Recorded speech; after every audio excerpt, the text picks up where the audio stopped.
BJP BRS ఒకటే అన్న CM Revanth కు కేటీఆర్ కౌంటర్ ఇచ్చారు. కాంగ్రెస్ కు రక్షణ కవచంలో బీజేపీ ఉంది అని ఆరోపించారు. బీఆర్ఎస్ బీజేపీ ఏ రకంగా కుట్రలు కుతంత్రాలు చేసి కాంగ్రెస్ పార్టీని ప్రభుత్వాన్ని బలహీనపరచాలని కాంగ్రెస్ పార్టీని ఓడించాలని కుట్రలు చేస్తున్నారో ఈరోజు మీరందరూ కూడా ఆలోచన చేయండి.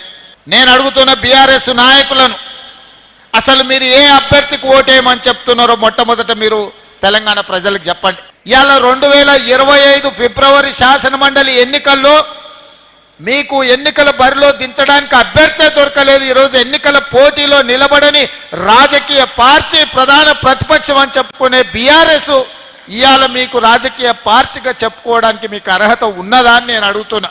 ఒక ఎమ్మెల్సీ ఎన్నిక ప్రచారం దానికోసం హెలికాప్టర్ వేసుకొని పోయి అక్కడ ఎన్నికల ప్రచారంలో ముఖ్యమంత్రి గారు సిద్విలాసంగా మాట్లాడుతున్నాడు. ఈ ఎలక్షన్ గెలిస్తేంది పోతేంది అని చెప్పి అక్కడ మాట్లాడుతున్నాడు. అంటే వెనుకటికి రోమ్ నగరంలో రోమన్ సామ్రాజ్యంలో ఒక చక్రవర్తి ఉన్నాడట. ఆయన పేరు నీరో.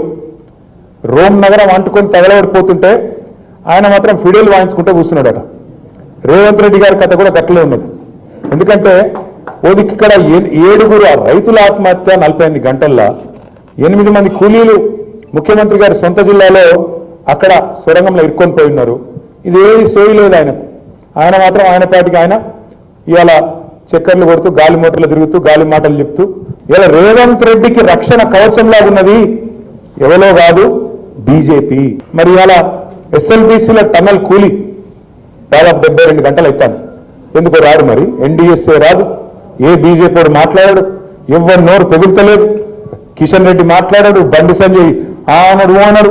ఎందుకు ఏమొచ్చింది ఇబ్బంది మీకు? ఎందుకు మాట్లాడతలేదు?